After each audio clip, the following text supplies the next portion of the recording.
വിശദാംശങ്ങളുമായി ഇപ്പോൾ സിബി ദില്ലിയിൽ നിന്ന് ചേരുന്നുണ്ട്. സിബി, എപ്പോഴായിരുന്നു മരണം? അദ്ദേഹം അസുഖബാധിതനായി അല്ലെങ്കിൽ വാർദ്ധക്യ സഹജമായ അസുഖങ്ങളെ തുടർന്ന് ആശുപത്രിയിലായിരുന്നോ? ശരത്ത്, ഇന്നലെ രാത്രിയോടെയായിരുന്നു അദ്ദേഹത്തിന്റെ അന്ത്യം. അദ്ദേഹത്തിന് 95 വയസ്സായിരുന്നു. അദ്ദേഹത്തിന് പല അസുഖങ്ങളുണ്ടായിരുന്നു. അത് കൂടാതെ അദ്ദേഹത്തിന് വാർദ്ധക്യ സഹജമായ അസുഖങ്ങളുണ്ടായിരുന്നു. അങ്ങനെ എല്ലാ നിലയും അദ്ദേഹം ചികിത്സയിലായിരുന്നു. ഇതേ തുടർന്നാണ് അദ്ദേഹം ഇന്നലെ രാത്രിയോടെ അദ്ദേഹത്തിന് പെട്ടെന്ന് ഹൃദയാഘാതം ഉണ്ടാകുകയും അദ്ദേഹം മരണപ്പെടുകയുമായിരുന്നു. മുതിർന്ന സുപ്രീം കോടതി അഭിഭാഷകൻ കൂടിയാണ് ഫാലിയസ് നരിമാൻ എന്ന് പറയുന്നത്. അദ്ദേഹം ഈ ഇന്ത്യൻ നീതിന്യായ രംഗത്തെ ഒരു അതികായൻ എന്ന് തന്നെ അദ്ദേഹത്തിനെ വിശേഷിപ്പിക്കാം. അദ്ദേഹത്തിന് രാജ്യം പത്മവിഭൂഷണം പത്മഭൂഷൺ എല്ലാം നൽകി ആദരിക്കുകയും ചെയ്തിട്ടുണ്ട്.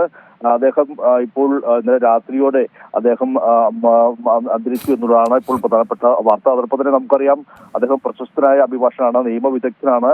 അങ്ങനെ എല്ലാ നിലയും ഫാലിയസ് നരിമാൻ അദ്ദേഹം പ്രശസ്തനായ വ്യക്തി കൂടിയാണ്. അദ്ദേഹത്തിന് നമുക്ക് കേരളത്തെ സംബന്ധിച്ചാണെങ്കിൽ നമുക്ക് പ്രത്യേകിച്ച് പല കേസുകളിലും സുപ്രധാനമായ പല കേസുകളിലും കേരളത്തിന്റെ നിയമ ഉപദേശകൻ കൂടിയായിരുന്നു അദ്ദേഹം. അദ്ദേഹത്തിന്റെ പല നിയമങ്ങളും പല കാര്യങ്ങളിലും എല്ലാം തന്നെയും അദ്ദേഹത്തിന്റെ നിയമോപദേശം തന്നെ കേട്ടിട്ടുണ്ട്. പ്രത്യേകിച്ച് ഗവർണർ അടക്കമെല്ലാം തന്നെയും ഈ നിയമസഭ പാസാക്കിയ ബില്ലുകളിൽ ഒപ്പിടാത്ത ഒരു പശ്ചാത്തലം വന്നപ്പോൾ ഈ ഫാലിയസ് നരിമാന്റെ എല്ലാം തന്നെയും ഉപദേശം കേൾക്കുന്ന സാഹചര്യമുണ്ടായിരുന്നു. അങ്ങനെ എല്ലാം തന്നെയും വളരെ പ്രശസ്തനായ വ്യക്തിയായിരുന്നു ഫാലിയസ് നരിമാൻ.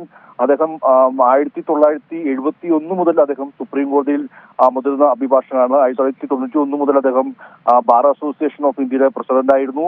അതുകൂടാതെ അദ്ദേഹത്തിന് ചെയ്തിരുന്നത് തന്നെ അദ്ദേഹം ഒരു ഇന്റീരിയർ ആർബിട്രേഷൻ, അതായത് അന്താരാഷ്ട്ര ഒത്തുതീർപ്പ് വിദഗ്ധൻ എന്ന കൂടി എല്ലാ നിലയിലും അദ്ദേഹം അറിയപ്പെട്ടിരുന്ന വ്യക്തി കൂടിയാണ്.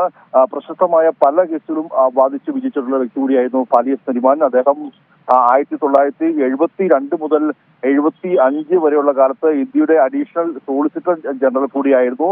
അദ്ദേഹത്തിന് 1991 രാജ്യം പത്മഭൂഷൺ നൽകി ആദരിച്ചത്. 2007 പത്മവിഭൂഷൺ നൽകി ആദരിച്ചു.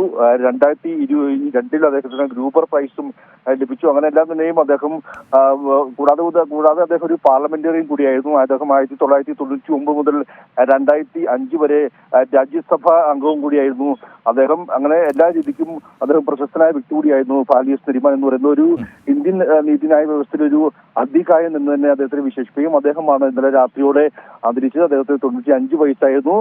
വാർദ്ധക്യ സഹജമായ അസുഖത്തെ തുടർന്ന് അദ്ദേഹം പല കാലങ്ങളായി ചികിത്സയിലായിരുന്നു. പിന്നീട് അദ്ദേഹത്തിന് ഹൃദയാഘാതം ഉണ്ടാകുകയായിരുന്നു. അദ്ദേഹത്തിന്റെ മകൻ രോഹിൻടൺ നരിമാനും നമുക്കറിയാം ഏറ്റവും പ്രശസ്തനായ സുപ്രീം കോടതിയിലെ ഇപ്പോഴത്തെ അഭിഭാഷകൻ കൂടിയാണ്.